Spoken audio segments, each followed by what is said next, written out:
So here we are 10 years later, no legitimate investigation, multiplying layers of disinformation and various conspiracy theories, and the so-called 9/11 debunkers who consistently misrepresent the evidence brought forth by serious investigators. Here's Jim Meigs of Popular Mechanics promoting his new book on Fox News. How many times did we hear that Building 7 was professionally demolished? And that was a tough one because because that building was not hit by a plane.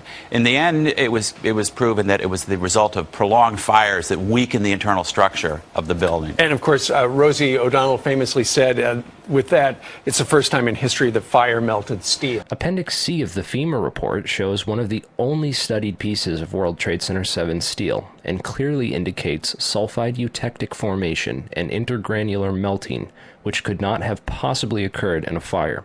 And no experiments have ever been performed which show that it is possible to melt and sulfidate steel in this manner, using fires and drywall gypsum, which contains small amounts of sulfur.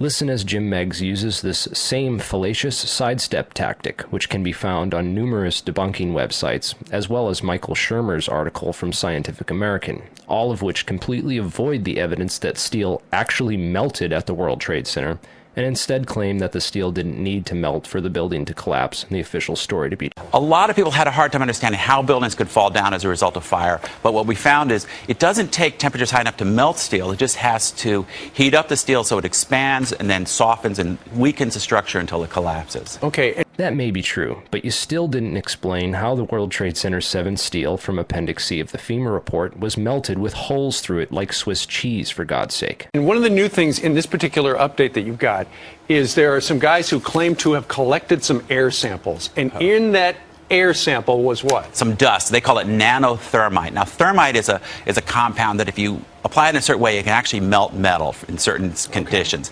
And they're claiming, they've given up on the idea there were bombs in the building. That was the original claim. Now they're saying, oh, there was some kind of nanothermite.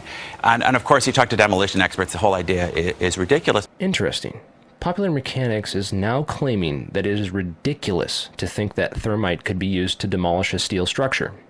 Yet in the November 1935 issue of Popular Mechanics, it describes how the Skyride Tower in Chicago was demolished in that very same manner, by engineers using thermite to melt through the vertical steel columns and collapse the structure. Pretty ridiculous, eh? But what it shows is how the conspiracy theories keep evolving as one gets knocked down. They never change their conclusions. They just come up with new evidence.